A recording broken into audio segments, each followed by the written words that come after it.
Assalamualaikum warahmatullahi wabarakatuh. Kami dari kelompok 6 Metodologi Studi Islam akan menjelaskan tentang wacana Islam kontemporer. Untuk pengertian dari Islam kontemporer yaitu gagasan untuk mengkaji Islam sebagai nilai alternatif maupun kajian konseptual mengenai kemampuan Islam yang memberikan solusi baru kepada temuan-temuan di semua kehidupan dari masa lampau hingga masa sekarang.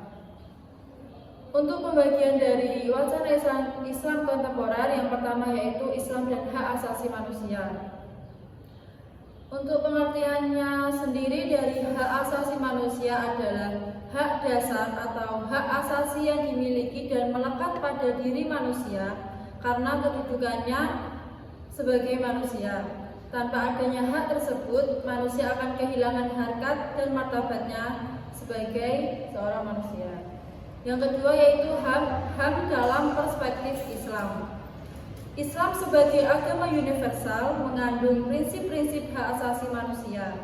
Sebagai sebuah konsep ajaran, Islam menempatkan manusia pada kedudukan yang sejajar dengan manusia lainnya tanpa ada perbandingan sedikit pun.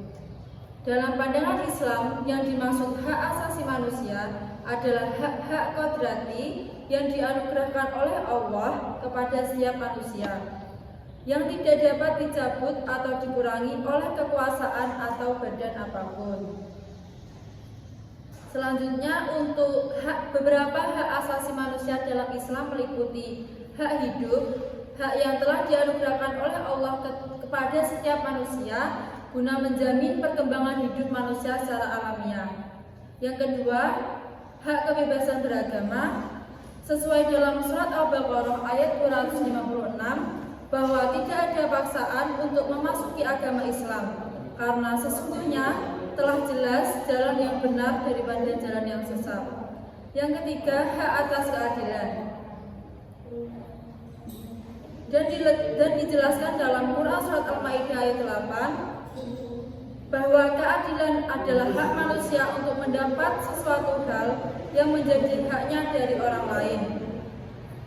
Kata keadilan dipergunakan dalam banyak konteks. Ada kalanya digunakan untuk menyebut hak, perlakuan yang sama, dan keseimbangan atau keserbandingan. Yang keempat adalah hak kebebasan berpikir dan berpendapat, yang ditegaskan dalam surat As-Sadd ayat 29 yang maknanya yaitu kebebasan berpikir dan berpendapat merupakan bagian dari kebebasan berekspresi, yaitu kebebasan manusia untuk mengekspresikan diri dalam kehidupan masyarakat sebagai nalar dan rasa manusia. Yang terakhir yaitu hak bekerja. Islam juga mengatur hak manusia untuk melakukan pekerjaan. Beberapa ajaran Islam yang berkaitan dengan hak bekerja antara lain dalam surat At-Taubah ayat 10. Dan katakanlah, bekerjalah kamu, maka Allah dan Rasul-Nya serta orang-orang mukmin akan melihat pekerjaanmu itu. Dan kamu akan dikembalikan kepada yang maha mengetahui akan yang gaib dan yang nyata. Lalu diberitakannya kepada kamu apa yang telah kamu kerjakan. Yang kedua, yaitu Islam dan pluralisme agama. Untuk definisi dari pluralisme agama sendiri yaitu suatu perangkat untuk mendorong pengayaan budaya bangsa. Pluralisme tidak dapat dipahami hanya dengan mengatakan masyarakat kita majemuk, beraneka ragam, dan terdiri atas berbagai serta agama, yang justru menggambarkan kesan fragmentasi bukan pluralisme. Bahkan pluralisme juga suatu keharusan bagi keselamatan umat manusia, antara lain melalui mekanisme pengawasan dan peimbangan yang dihasilkannya. Jadi pluralisme adalah sebuah sunatullah yang tidak akan berubah sehingga juga tidak mungkin dilawan atau diingkari. Yang kedua yaitu pluralisme agama dalam perspektif Islam. Beragama adalah pilihan sukarela seseorang yang tidak bisa dipaksakan. Siapa saja bebas menentukan agamanya, apakah ia memilih Islam, Kristen, Hindu, Buddha, atau yang lainnya. Sebab beragama adalah soal keyakinan individual. Kalau kita memaksa seseorang untuk beragama, maka keberagaman yang muncul tidak akan tulus. Padahal keberagaman adalah penerimaan terhadap sesuatu dianggap sebagai ultimate yang menyangkut keselamatan sesuai dalam surat Al-Kahfi ayat 29.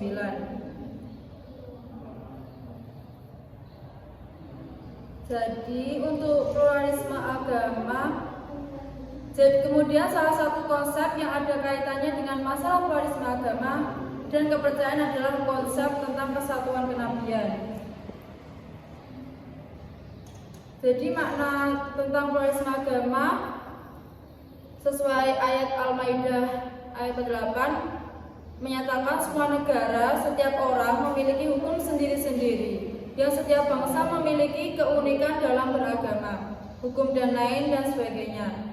Dan juga, andaikan Allah berkehendak, maka niscaya Allah menciptakan makhluknya satu umat saja. Tapi Allah tidak demikian.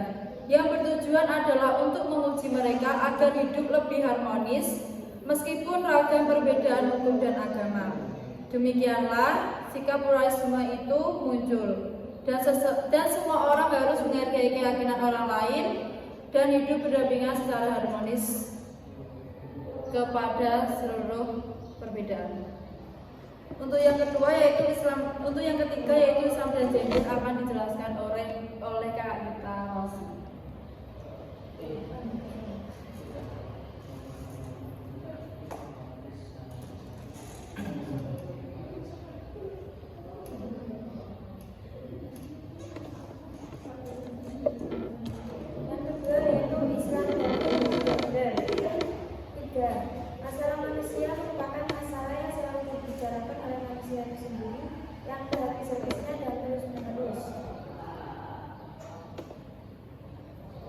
Dari pembicaraan yang terus-menerus tersebut kemudian menghasilkan sebagai ilmu pengetahuan yang berkenaan dengan manusia itu sendiri seperti antropologi, sosiologi, psikologi, kesehatan, hukum dan sebagainya.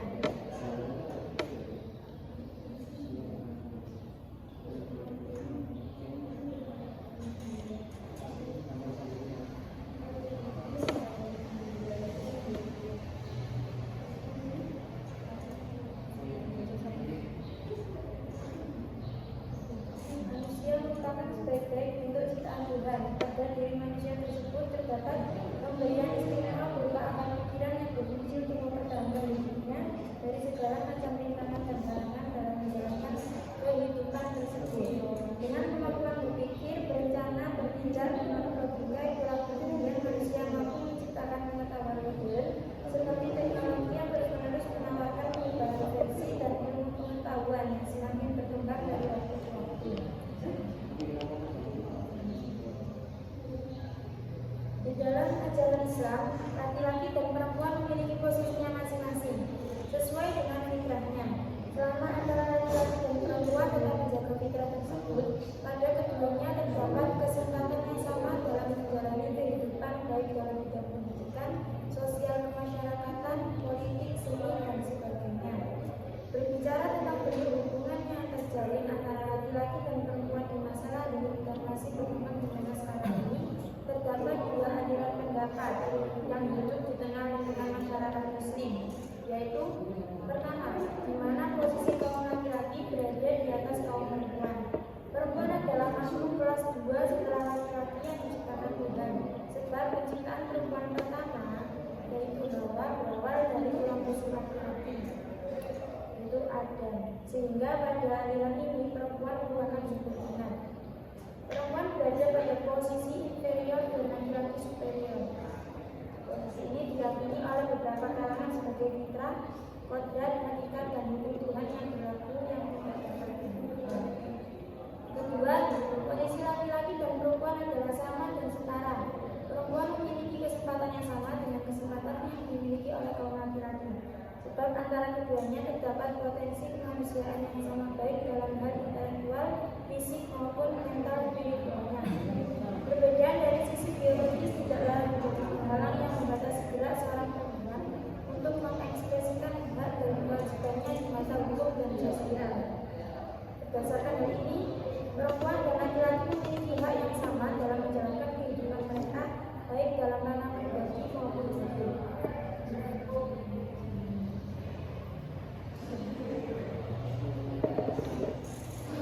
Masa yang kelima, Islam. Keempat,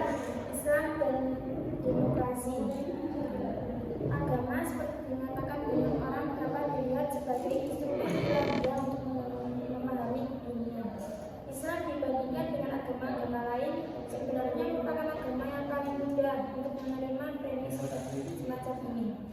Alasan utamanya terletak pada ciri Islam yang paling menonjol, yaitu sifatnya yang hadir di mana-mana. Ini sebuah pandangan yang mengakui bahwa di mana-mana kehadiran Islam selalu memberikan panduan moral yang benar bagi tindakan manusia.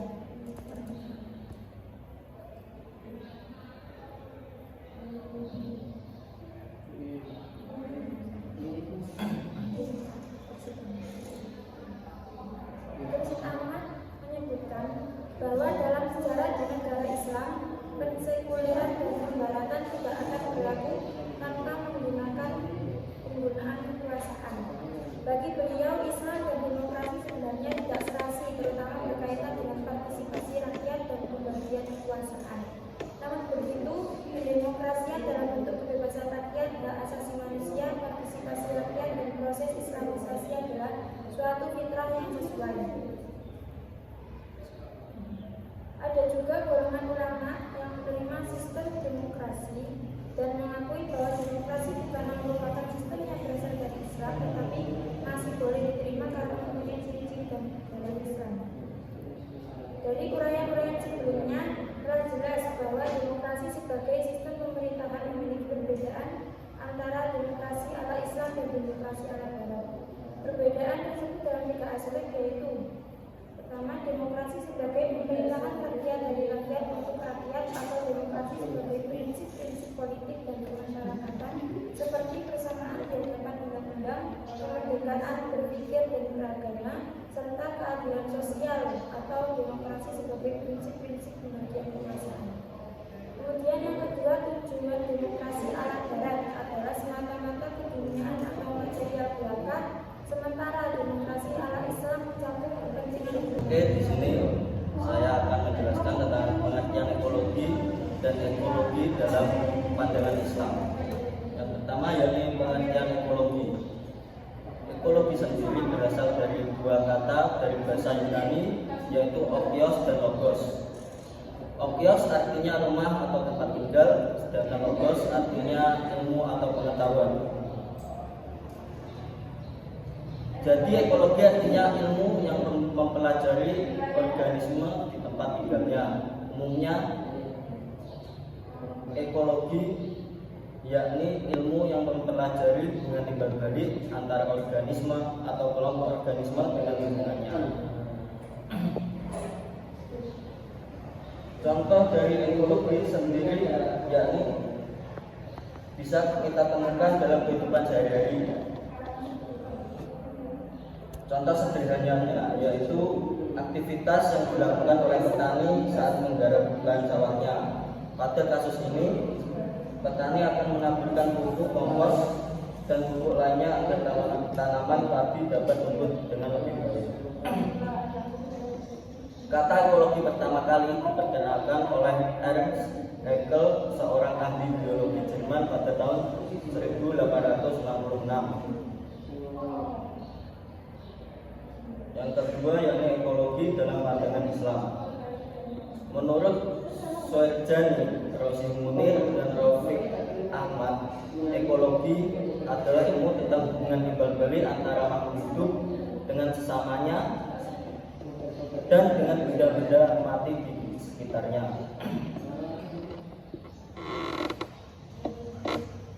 Dalam konsep ini, syariat Islam tidak lain adalah melindungi hal-hal yang terprinsip, yaitu terumus dalam 5 hal,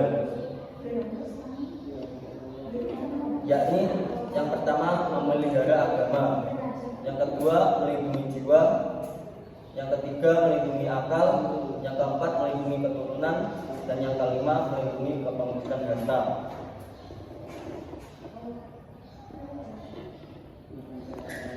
Dalam cara pandang yang lebih luas, bahwa kemaslahatan alam itu tampak dari sisi ekologi, sosial ekonomi, identitas atau budaya, dan teologi, kedudukan dan fungsi. Tanah sangat penting dan tidak terlepas dari eksistensi tanah pada dirinya di hadapan manusia dan Tuhan.